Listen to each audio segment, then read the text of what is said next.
Hey everybody, I'm super stoked to have Sam Shannon back here at Big Wins. Sam from Appletree Surfboards just gave us an amazing PK here. We got our product knowledge dialed for a cult classic. This is like one of our favorite wingboards of all times, the Slice V3, and then something new coming from Appletree. And I think it's fair to say that Sam's been on both of these, probably this one a lot. Yeah. And then just as of recent, getting on the Skipper mid-length. Yep. Part of the perks of the job is I've actually been riding that board for a couple months now. Nice. So it's been pretty sweet. Give us a kind of re-review. What's going on here with the Slice V3? Like, what made it such a great board for us last year, and why did you guys choose to keep it in your lineup for 2025? Yeah. So the V3 was a killer board last year, and we kind of went with the model, if it ain't broke, don't fix it.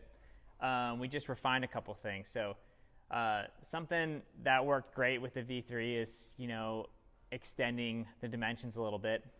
It's not what we'd think of a mid-length anymore, but it is a little bit stretched out, a little bit narrower, and it has some of those properties. So it's really quick up out of the water and super agile once you're out of the water. It's a easy board to use, and for those people out there that are just the diehard wingers of the world and they want their dedicated wingboard, this is the model for that. Tried and true, works great. I've been loving it for all things wing. The only new feature that we've really got going on, we've reinforced the nose and under the foot here, so people that are stink bug starting, elbowing, all that stuff, you won't see denting anymore up on the nose of our board. Other than that, we've loved this board so much that we decided to put all of our design energy into the mid-length over here. Yeah, check this out. So this is the new Apple Skipper mid-length for 2025. And I'll leave it to you, Sam, to give us the full rundown on this. Just launched, super excited about that. Like I said, perk of the job, been riding it pretty much since the beginning of 25, variety of conditions. It comes every 10 liters from 37 liters all the way up to 97 liters. So ending in 7 in that range. The two smaller size, I don't really think it would be too focused here in the gorge, or from Big Wins, but they're awesome prone boards, 37, 47. They're great, catch anything, long paddle outs, pumps great. They check all the boxes for you. And then once we get up to the bigger sizes, they're really a one board quiver killer. My personal size favorite at my weight is a 57 liter.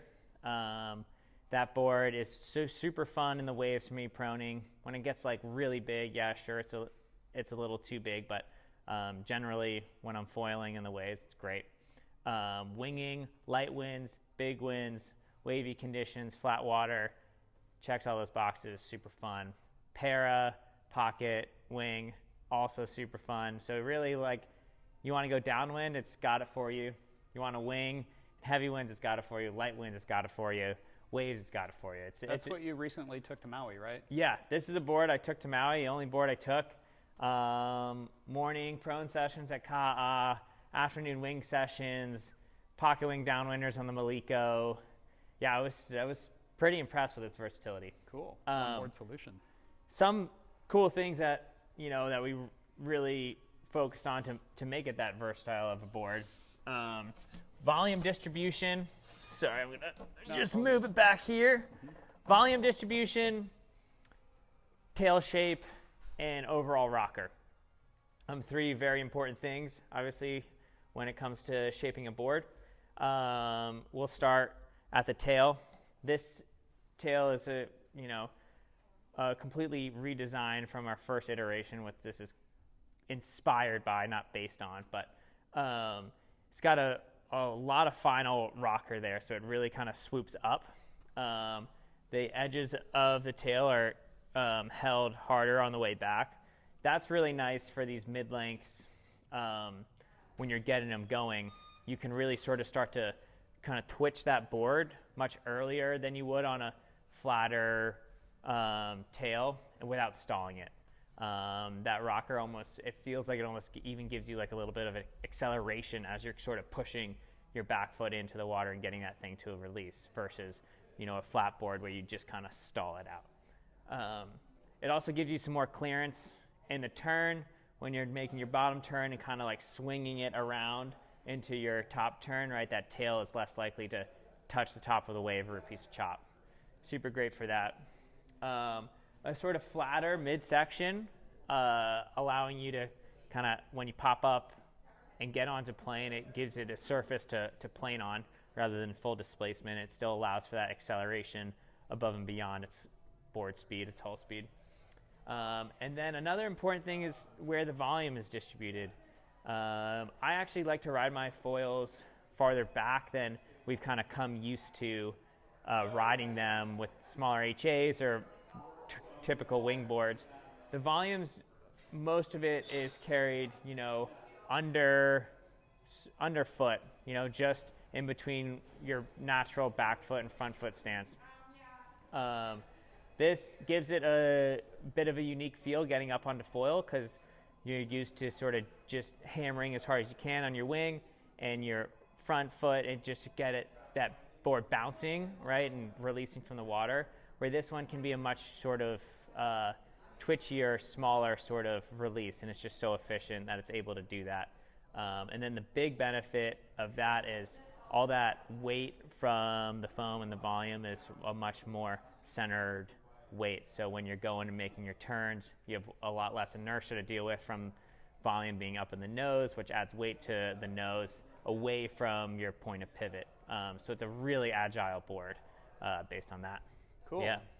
So Skipper, last year we called it like the downwind prone. This year it's like the Skipper mid-length is what we're calling it, It's the Skipper right? mid-length. Skipper mid-length. Yep, it's going to be in that Skipper line of boards, which, you know, is all based on a great touchdown.